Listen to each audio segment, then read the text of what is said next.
Nikada ne bacajte koricu mandarine u smeće. U ovom kratkom videu ću vam pokazati kako je možete maksimalno iskoristiti, stoga svakako ostanite s nama do kraja videa. Danas koristimo mandarine iz ekološkog uzgoja, odnosno neprskane.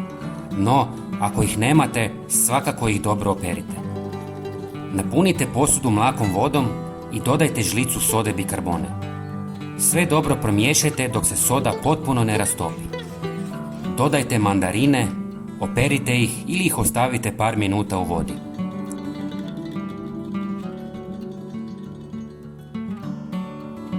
Nakon toga obrišite mandarine da budu suhe, a zatim ih ogulite.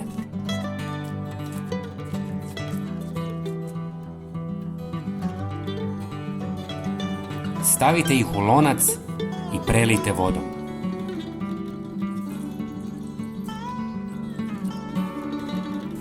Kada zavrije, kuhajte još nekoliko minuta kako biste dodatno očistili kore od pesticida. Izvadite ih iz vode i ostavite da se osuše.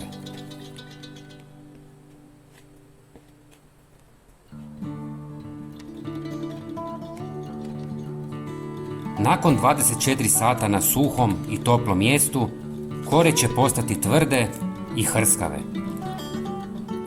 Sada ih stavite u mlinac i sameljite u prah. Prijatelji, napišite nam odakle nas gledate. Danas smo koristili 3 mandarine, ali vi možete sakupiti nekoliko kilograma kora i napraviti isti postupak, kako biste izbjegli ponavljanje s malim količinama. Dobiveni prah stavite u staklenu teglu. Prah od mandarine možete koristiti kao začin ili kao repelent protiv insekata. Danas ćemo vam pokazati još načina kako ga možete iskoristiti. Prelijte ga bijelim octom i ostavite tjedan dana na tamnom mjestu da se infuzira.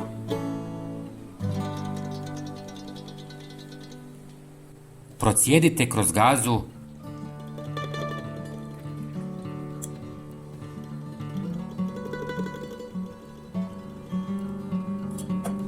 i razrijedite vodom.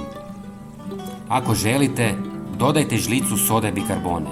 Ili ako želite potpuno prirodno sredstvo, nemojte. Sada ste napravili fantastično sredstvo za čišćenje raznih površina u kući.